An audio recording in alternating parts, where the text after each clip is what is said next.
अरे वो कहावत तो आप लोगों ने सुना है ना, कर्म ही वास्तविकता का परिचय देते हैं, सिर्फ बातों से ही कुछ नहीं होता। कुछ वैसा ही हमें देखने के लिए मिल रहा है। गणेश उत्सव के दौरान जब भयंकर बॉलिंग की प्रैक्टिस हुई तो गुजरात पुलिस ने भी कोच होने का कर्तव्य निभाया और सराहनीय कार्य करते हुए जिन जिन लोगों ने बॉलिंग की प्रैक्टिस की थी उन सभी को आमंत्रित किया और उनके पैर जख्मी कर दिए। अब शायद ये राइट आर्म फास्ट बॉलर्स उसी गति से ना तो भाग पाएंगे ना ही बॉलिंग करने की चेष्टा करेंगे। दूसरी तरफ साइमा कहती है कि इंडिया के अंदर तो हम लोग आसानी से चिकन रोल भी लेकर नहीं घूम सकते हैं, इतना ज्यादा परेशानी है यहाँ पे। होता कुछ यूं है कि जब भी कोई हिंदू पर्व होता है तो उस समय पे शांति फैलाने वाले जो शांति दूत हैं वो हर एक प्रयास करते हैं कि हमारे पर्व में भी शांति फैलाएं, अर्थात बॉलिंग करें, फिर वो चाहे रामनवमी हो या फिर गणेश चतुर्थी ही क्यों ना हो। और ऐसे में हमारी जो गवर्नमेंट है, जिनको लोग प्रो हिंदू बोलते हैं, वो कई बार सिर्फ कड़ी चावल वाली कड़ी निंदा करके चुप रह जाते हैं। पर कुछ राज्य ऐसे हैं जहाँ पे ये कड़ी चावल वाली निंदा से ऊपर उठकर कार्य किया जाता है, जैसे कि उत्तर प्रदेश, जहाँ पे कि अच्छों की गर्मी उतार दी जाती है और मई जून में भी बाबा शिमला बना देते हैं।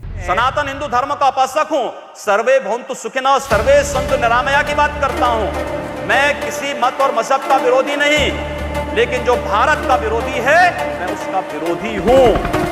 लेकिन इस बार तो भाई गुजरात ने भी सबको अचंभे में डाल दिया। 7-8 सितंबर को जब गुजरात के सूरत में गणेश उत्सव के दौरान पंडाल में पत्थरबाजी होती है तो वहां के हिंदूज इसके ऊपर कार्रवाई की डिमांड करते हैं। सभी लोग यही एक्सपेक्ट कर रहे थे कि सूरत की पुलिस कड़ी चावल वाली कड़ी निंदा करके FIR करके चुप हो जाएंगे, पर शायद इस बार सूरत की पुलिस अलग ही मूड में थी। लगता है कि वो लोग टाइम मशीन में 2002 में पहुंच गए थे। यादों को ताजा करते हुए सूरत की पुलिस ने अपने लठ में तेल लगाए और ये जो तेल का इस्तेमाल किया गया था वो भी सरसों का, और कोई तेल नहीं। सरसों का तेल इसलिए इन्होंने इस्तेमाल किया ताकि लठ के फोर्स के साथ सरसों के तेल का जो झांस होता है वो भी इन बॉलिंग करने वालों को पीड़ा दे। इसके बाद फिर CCTV फुटेज निकाला गया और एक एक करके 27 बॉलिंग की प्रैक्टिस करने वाले बॉलर्स को नेट प्रैक्टिस के लिए इनवाइट किया गया। नेट में पहले विकेट गाड़ी गई, फिर क्रीज मार्क किया गया और उसके बाद लठ से दे दनादन गुत्थी लाल, नीली, पीली, हरी और गुलाबी कर दी गई। गुत्थी के साथ साथ गुत्थी के नीचे वाला भाग को भी सेकंड टॉप प्रायोरिटी पर रखा गया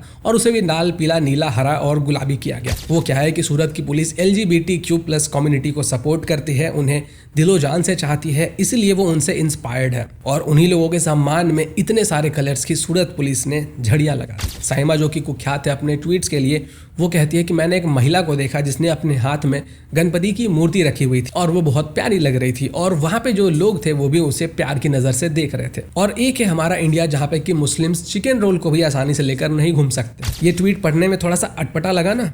अब यही सेम ट्वीट को बैकग्राउंड म्यूजिक के साथ पढ़ते हैं। कल मैं दुबई एयरपोर्ट में बैठी हुई थी, तभी वहां पे एक महिला आती है जिसके हाथ में गणपति का मूर्ति होता है। वो महिला गणपति की मूर्ति को देख रही थी और हम सभी लोग उस महिला को देख रहे थे। जो ख्याल मेरे मन में आ रहा था वही ख्याल वहां पे बैठे सारे लोगों के मन में भी आ रहा था कि दुबई कहाँ से कहाँ पहुंच गया और एक इंडिया है जहाँ पे कि मुस्लिम्स आसानी से चिकन रोल लेकर भी नहीं घूम सकते हैं। एक बैकग्राउंड म्यूजिक, सिर्फ एक बैकग्राउंड म्यूजिक टोन को कहाँ से कहाँ बदल देता है।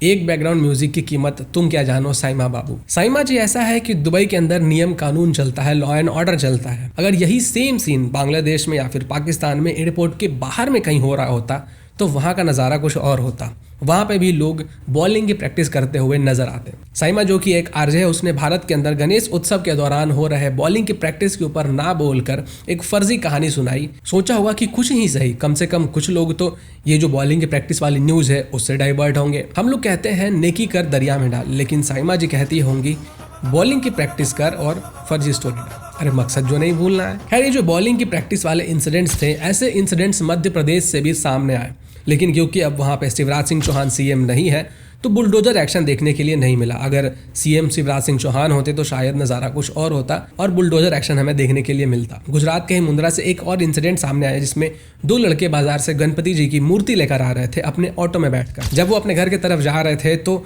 बीच में रास्ता जो था उसे ब्लॉक किया हुआ था और रास्ते के ऊपर बाइक लगाई हुई थी। जब वो दोनों लड़के नीचे उतरे और सामने वाले ग्रुप को बोला कि अपनी बाइक वहां से हटाओ, हमें जाना है, तो उन शांति दूतों ने उसके ऊपर हमला कर दिया और जो हमला किया गया उसमें धारदार हथियार का भी इस्तेमाल किया गया था। फिलहाल अभी उस एरिया की पुलिस CCTV फुटेज खंगाल रही है और ये जो ग्रुप में बॉलिंग करने वाले हैं इनको ढूंढा जा रहा है ताकि इनको भी लठ में सरसों का तेल लगाकर इनकी खातिरदारी की जाए। आशा है कि ये लोग भी जल्दी आमंत्रित होंगे और इनको भी नेट में ले जाकर बॉलिंग की प्रैक्टिस अच्छी करवाई जाएगी और साथ में इनकी जो बॉलिंग है उसमें और धार लाया जाएगा। जब भी कोई हिंदुओं का पर्व होता है तो उसमें बॉलिंग की प्रैक्टिस करने वाले लोग एक्टिव हो जाते हैं और अल्ट्रा एक्टिव हो जाते हैं। इस हिसाब से इस बॉलिंग की प्रैक्टिस के ऊपर यूपी पुलिस एक्शन लेती है। अगर वैसा ही एक्शन अगर पूरे देश की पुलिस लेने लगे तो ये जो बॉलिंग की प्रैक्टिस करने वाले इंसिडेंट्स हैं ये कम हो जाएंगे, वरना कड़ी चावल वाली निंदा करने में बीजेपी तो अल्ट्रा प्रो मैक्स है ही। नमस्कार।